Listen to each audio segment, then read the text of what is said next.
आज इथे press conference घेण्यात आलेली आहे। त्याचा उद्देश आहे की मागचे 15-20 दिवसामध्ये पुणे विभाग आणि बारामती विभाग या दोघांमध्ये जे लोकल पोलीस स्टेशन आणि LCBची टीम त्या स्थानिक गुन्हे शाखा त्यांनी वरिष्ठ अधिकाऱ्याचे मार्गदर्शन ज्याच्यामध्ये बारामती विभागासाठी गणेश बिरादार साहेब ॲडिशनल SP आणि ॲडिशनल SP पुणे ग्रामीण विभाग जे आहे त्यांनी जे कारागिरी केली आहे त्याच्यासाठी आपल्याला अधिक माहिती देण्यासाठी आपण इथे एकत्र झालो आहे। लोणावळा शहरामध्ये मागच्या 15-20 दिवसामध्ये 2 सेन्सिटिव्ह महिलाविरुद्ध गुन्हे दाखल झाले होते। लोणावळा ग्रामीणमध्ये सुद्धा एक असा गुन्हा दाखल झाला, नंतर लोणावळा शहरामध्ये थोडे दिवसानंतर गुन्हा दाखल झाला।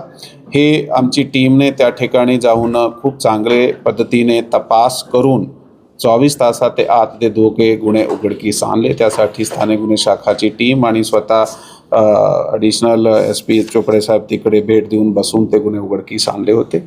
त्याच्याबरोबर शिरूर पोलीस स्टेशनची हद्दीमध्ये एक दरोडा गंभीर स्वरूपाचा घडला होता, ज्यामध्ये सिनियर सिटीजन्सला मारहाण करण्यात आली होती आणि त्यात ते जे आरोपी होते त्याला गुन्हा निष्पन्न झाल्यानंतर अटक झाल्यानंतर आम्हाला अशी माहिती मिळाली की जालना जिल्ह्यात ते आरोपी होते। ते आधी मोकामध्ये त्यातून काही आरोपी आत होते, त्याचे विरुद्ध खूप सारे गुन्हे दाखल होते। आता सुद्धा बेल आउट झाल्यानंतर त्यांनी 6 गुन्हे वेगवेगळे जिल्ह्या अकोला जालना वेगवेगळे जिल्ह्यात केले आहे, नगरमध्ये केले आहे, ती सुद्धा उघडकीस आणले आहे। त्यासाठी टीमचा खूप खूप अभिनंदन आहे। तसंच बारामती विभागामध्ये आता रिसेंटली एक घटना जी आहे कायदा व सुव्यवस्थेच्या अनुषंगाने घडली होती, ज्यामध्ये एका इस्माने एका मंदिरामध्ये जाऊन छत्रपती शिवाजी महाराज यांची जे मूर्ती आहे त्याची तोडफोड करून बेटंबना केली होती आणि 2 दिवसापासून आमची टीम त्याचे मागे होती। स्थानिक गुन्हे शाखा आणि लोकल पोलीस स्टेशनची टीमला सोबत घेऊन गणेश बिरादार ॲडिशनल SP बारामती आणि त्याची टीमने शोध लावला। त्या शोधेतून तो जे आहे इसम आता काल रात्री ताब्यात घेण्यात आलेला आहे।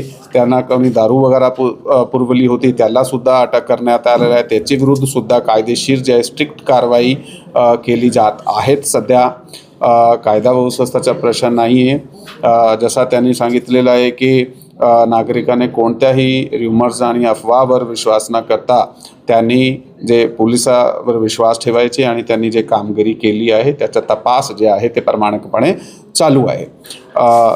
त्याचबरोबर दौंड आणि यवत या दौंड आणि इंदापूर या 2 पोलीस स्टेशनमध्ये एकूण मिळून घरफोडी आणि जबरी चोरीचे 42 गुन्हे जे आहे ते बारामती विभागाची टीम आणि स्थानिक गुन्हे शाखाने एकत्र मिळून उघडकीस आणले आहे।